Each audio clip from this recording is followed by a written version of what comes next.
तो दोस्तों मार्केट में लास्ट वीक पॉजिटिविटी थी। आज कुछ कंपनीज पे बात करेंगे जहां पर काफी अच्छे डिस्काउंट पे है, कंपनीज अच्छी है, कुछ कंपनीज में रिजल्ट्स अच्छे आए हैं। वो सारी चीजें डिटेल में बात करेंगे, लेकिन याद रखिएगा किसी भी तरह की इन्वेस्टमेंट की राय नहीं है। कहीं पर भी इन्वेस्ट करते हैं अपने फाइनेंशियल एडवाइजर से बात करिए, अपनी खुद की रिसर्च करिए, उसके बाद ही आपको कहीं पर भी इन्वेस्ट करना है। सिर्फ आपकी डिस्कशन पर्पस के लिए वीडियो बना रहा हूं। आप वॉच लिस्ट में इस कंपनीज को रख सकते हैं, देख सकते हैं, और जैसे आपको इसमें अच्छा लगे उस हिसाब से आप अपना डिसीजन ले सकते हैं। तो एक बार अगर हम बात कर लेते हैं कुछ कंपनीज के बारे में, तो देखिए सबसे पहले केन्स टेक्नोलॉजी, काफी ज्यादा गिरावट ऑलरेडी आ चुकी है, लगभग 50% के आसपास गिरावट है। अभी पॉजिटिव ट्रिगर क्या हुआ है, इनके रिजल्ट्स आए और रिजल्ट्स में हाईएस्ट एवर आप देखेंगे इनकी सेल्स है, हाईएस्ट एवर ऑपरेटिंग प्रॉफिट्स हैं। तो ये दो फैक्टर्स हैं जो इसको डिराइव करते हुए नजर आ रहा है। मार्जिन भी इंप्रूव हुए हैं थोड़े से, 17% थे, फिर 16, फिर 15 हो गए थे, उससे बढ़ के 16% के आसपास यहां पर होते हुए नजर आए हैं। क्वार्टर ऑन क्वार्टर एक अच्छी ग्रोथ है, लगभग 15% के आसपास की ग्रोथ देखने को मिली है, और ये एक ओवरऑल पॉजिटिविटी इस कंपनी के लिए अच्छी बात यहां पर लाते हुए नजर आया है। अब इंतजार रहने वाला है जो इनके रीसेंट नंबर्स आएंगे, 7 अगस्त को इनके नंबर्स अनाउंस होने वाले हैं, तो वहां से क्या यहां पर पॉजिटिविटी बनती है या नहीं वो देखना होगा।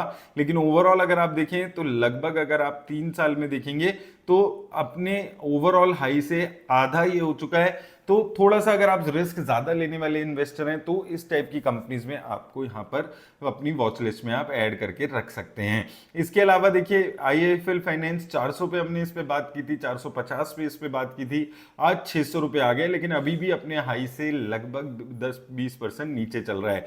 रिजल्ट्स की अगर हम देखें तो यहां पर जब सितंबर 24 में जब ये लॉस में गया था तो पीक नेगेटिविटी थी इसको लेकर, लेकिन वहां से लगातार रिकवरी, और आप देखें हर क्वार्टर में इसने अपने जो प्रॉफिट्स हैं उनको इंक्रीज किया है।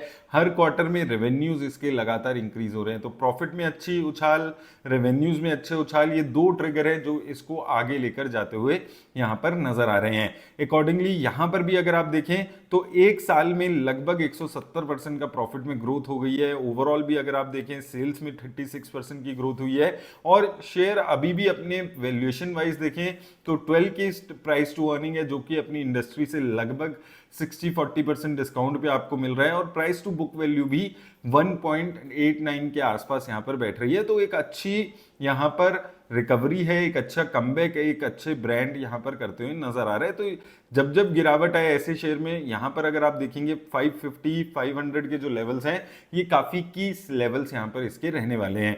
सिमिलरली यहां पर बात करें पंजाब नेशनल बैंक की, 135 रुपए से 113 रुपए के आसपास आ गया है। यहां पर की लेवल्स आपके 100 रुपीज के रहेंगे, 99 से 100 रुपीज। यहां पर अगर आप देखें 30 मार्च को 100 रुपीज गया है, उससे पहले मई में गया है, फिर जून जुलाई में गया है।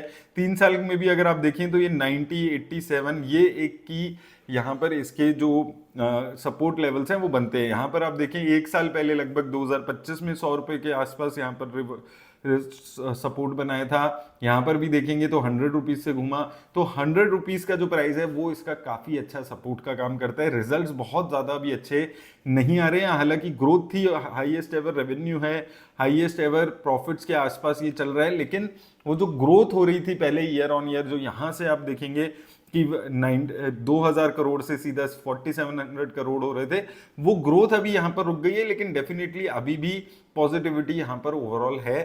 तो हर गिरावट में 100 रुपए के प्राइसेस अगर आप देखेंगे वहां पर एक अच्छा सपोर्ट ये बनाते हुए नजर आ रहा है। Price to earning, book value, ये सारी बहुत ही कम है। ऑब्वियसली सरकारी बैंक है तो वहां पर हमें जनरली यही चीजें देखने को मिलती है। इसके अलावा अगर आप देखें तो ये एक कंपनी है जो हमने लगातार, जब इसमें आज यहां पर आई थी 1100-1000 रुपए के आसपास हमने बात की थी, तब मैंने आपको एक ही चीज बोला था कि नेस्ले जैसी कंपनीज बहुत जल्दी से इतने बड़े डिस्काउंट्स पे नहीं मिलती है। उसका रीजन क्या है कि देखिए बहुत सारे प्रोडक्ट हैं जिसमें इसकी मोनोपोली है। मैगी है, बेबी के जो फूड्स आते हैं उसमें इसकी अच्छी मोनोपोली है, तो वहां से इसकी ग्रोथ हमेशा से ट्रिगर होती है।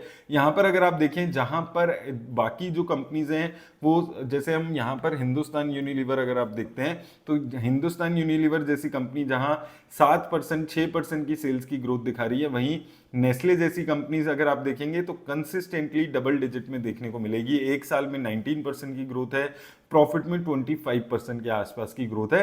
तो एक अच्छी कंपनी है ये। मुझे लगता है कि जो एफएमसीजी सेक्टर है उसमें सबसे अलग कंपनी यही है, क्योंकि इसके दो जो बड़े इसके जो प्रोडक्ट्स हैं, एक तो मैगी है और दूसरा जो बेबी के प्रोडक्ट्स इसके आते हैं, वो उसमें एक अच्छा खासा मार्केट शेयर है। जो ये मिल्क प्रोडक्ट्स एंड न्यूट्रिशन है जो बेबी के लिए, वो इसका काफी अच्छा, इसका एक इसमें मोनोपोली बनी हुई है, तो वो इसको काफी अच्छा डिराइव करता है। लगभग 96-97% जो मार्केट शेयर है वो इसमें इसके पास रहता है। तो एक अच्छी कंपनी है, गिरावट में लेकिन लीजिएगा, अभी ऑल टाइम हाई के आसपास पहुंच गई है। अगर कुछ नेगेटिविटी बन के फिर से गिरावट आती है तो इसको ऐड रखिए, और मुझे लगता है कि यहाँ पर एक कंसिस्टेंट रिटर्न देने वाली ये कंपनी उसमें से एक रहने वाली है। यहाँ पर भी अगर आप देखें, लगातार इसने ग्रोथ दिखाई है।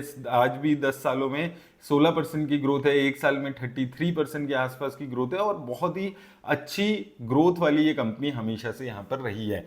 इसके अलावा एक और कंपनी है जो काफी अच्छी गिरावट देखने को मिली है, जी वर्नोवा। हालांकि इसकी जो प्राइस टू अर्निंग है ये काफी हायर लेवल पे चल रही है, तो थोड़ा सा ज्यादा रिस्की कंपनी है। तो अगर हम इस कंपनी की डिटेल में यहाँ पर बात करते हैं तो देखिए यहाँ पर ये कंपनी का काम क्या है, ग्रिड सॉल्यूशन बिजनेस का काम करती है, power transmission and distribution business का इसका काम है।